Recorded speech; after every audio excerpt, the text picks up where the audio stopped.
મરચાનો સંભારો તો આપણે ઘણીવાર ખાધો હશે અને હર વ્યક્તિ બનાવતી પણ હશે, પણ આજની રેસીપી એકદમ યુનિક છે. ટેસ્ટ પણ નવો છે અને લાંબા સમય સુધી આ સંભારાને તમે સ્ટોર કરીને ખાઈ શકો. એકદમ ઝડપથી બની જશે, ઓછા મહેનતે બની જશે અને નવા સ્વાદમાં બની જશે. તો રેસીપી ટિપ્સ સાથે શરૂ કરીશું. ચલો મારી સાથે. જેમના માટે મેં આ રીતે થોડા કડક હોય તેવા મરચાં લેવાના, તો મેં થોડા લાંબા અને કડક હોય તેવા 250 ગ્રામ જેટલા મરચાં લીધા છે. કદાચ આટલી મોટી સાઇઝમાં લાંબા ના મળે તો કોઈ પણ મરચાં લઈ શકો, પણ થોડા કડક હોય તેવા મરચાંને ઉપયોગમાં લેવા. હવે મરચાંના આપણે એકદમ મોટા મોટા ટુકડા કરીશું. રેગ્યુલર આપણે જે સંભારો બનાવીએ અને જે મરચાંના ટુકડાની સાઇઝ હોય ને તેનાથી થોડી મોટી સાઇઝમાં આપણે કટ લગાવવાના. જો હું તમને બતાવી જ રહી છું કે હું કેટલી સાઇઝમાં મરચાંને કટ કરી રહી છું. મરચાં એકદમ મીડિયમ તીખાસવાળા છે, તો તમે જે રીતે પસંદ કરતા હોય તીખાસ કે પછી એ રીતે તમારે મરચાંને પસંદ કરવા. આ રીતે ટુકડા મેં તૈયાર કરેલા છે, જો આટલી સાઇઝમાં.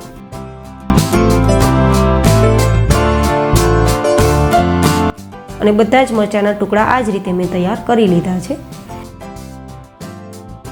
હવે આપણે વઘાર કરવા માટે ગેસ ઉપર એક કડાઈ રાખીશું અને જેમાં લગભગ 1.5 થી 2 ચમચી જેટલું તેલ ગરમ કરવા માટે રાખીશું. બસ આટલા તેલમાં આપણો સંભારો તૈયાર થઈ જશે. તેલ હલકું ગરમ થાય ત્યારે અડધી નાની ચમચી જેટલી રાઈ ઉમેરી અને થોડીવાર માટે સાતળીશું. અને ગેસની ધીમી ફ્લેમ રાખી મરચાં ઉમેરી દઈશું અને થોડીવાર તેલમાં આ રીતે ચલાવી અને સાતળીશું.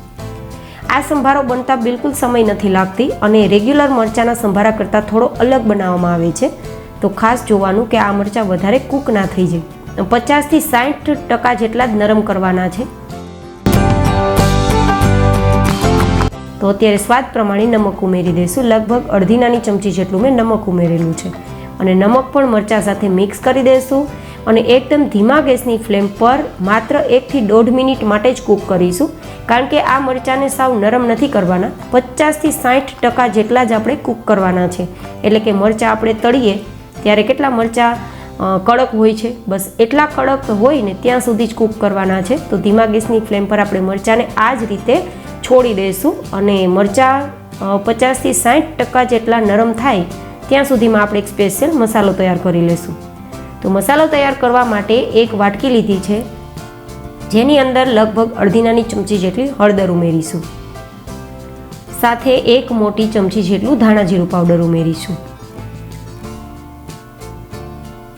1 નાની ચમચી જેટલું કાશ્મીરી લાલ મરચું પાવડર કલર માટે અને 2 થી 3 ચપટી જેટલી કસૂરી મેથી, ઘરમાં હોય તો જરૂર ઉમેરજો. 2 ચપટી જેટલી હિંગ અને લગભગ અડધી નાની ચમચી જેટલો આમચૂર પાવડર, અડધી મોટી ચમચી જેટલા મેથીના કુરિયા અને અડધી મોટી ચમચી જેટલા રાઈના કુરિયા અને લગભગ 2-3 ચપટી જેટલો આદુનો પાવડર, જેને સોંઠ પાવડર કહીએ તે, અને 2-3 ચપટી જેટલી વરિયાળી. આ બધી જ વસ્તુ મિક્સ કરી અને આ મસાલો આપણે તૈયાર કરી લઈશું. મિત્રો, અહીંયા મેં આમચૂર પાવડરનો ઉપયોગ કર્યો છે, જેથી આપણે આ મસાલાને લાંબા સમય સુધી સ્ટોર કરી શકીએ. તમે આમચૂર પાવડર ઘરમાં ના હોય તો 4-5 ટીપા જેટલા લીંબુનો રસનો ઉપયોગ કરી શકો છો, પણ લીંબુની જગ્યાએ આમચૂર પાવડર લેશો તો આપણા મરચાં લાંબા સમય સુધી કડક પણ રહેશે અને ખાવામાં સારા પણ રહેશે. મરચાં આપણા 50 થી 60% જેટલા કૂક થઈ ગયા છે, તો ગેસની ફ્લેમ બંધ કરી દઈશું અને આપણે જે તૈયાર કરેલો મસાલો છે તેને આ રીતે છાંટી દઈશું અને મિક્સ કરી દઈશું. થોડો થોડો મસાલો છાંટશું અને મિક્સ કરશું તો બધા જ મરચાંમાં મસાલો જતો રહેશે અને પરિણામે ટેસ્ટ સારો આવશે. હવે આ રીતે મિક્સ કરી 1 મિનિટ માટે કૂક કરીશું, જેથી આ મરચાંની અંદર મસાલો કૂક થઈ જશે અને મરચાં આ જ રીતે કડક રહેશે. મરચાંને વધારે એટલા જ માટે નરમ નથી કર્યા કે લાંબા સમય સુધી આ મરચાં સારા રહે. આ મરચાંનો સંભારો સાવ ઠંડો થઈ જાય પછી એરટાઇટ બોક્સમાં ભરી ફ્રીઝમાં રાખી શકો છો. લગભગ 10 થી 12 દિવસ સુધી આ મરચાંનો સંભારો તમે ખાઈ શકશો. બિલકુલ ખરાબ નહીં થાય, કારણ કે આમાં આપણે આમચૂર પાવડરનો ઉપયોગ કર્યો છે અને નમકનો પણ ઉપયોગ કર્યો છે, જે બંને વસ્તુ સેલ્ફ લાઈફ વધારી દેશે આપણા સંભારાની. બિલકુલ ખરાબ નહીં થવા દે. અને મરચાંને પણ આપણે 50 થી 60% જેટલા જ કૂક કર્યા છે, તો બિલકુલ કડક રહેશે, પોચા બિલકુલ નહીં થાય. હવે આપણે સર્વિંગ પ્લેટમાં લઈ લઈશું. તો આ રીતે એકવાર સંભારો ટ્રાય કરજો, ટેસ્ટ પણ સારો લાગશે અને બિના ઝંઝટ નવી વસ્તુ પણ ખાવા મળશે. ફરી મળીશું ઇન્ટરેસ્ટિંગ રેસીપી સાથે. ત્યાં સુધી bye bye and take care.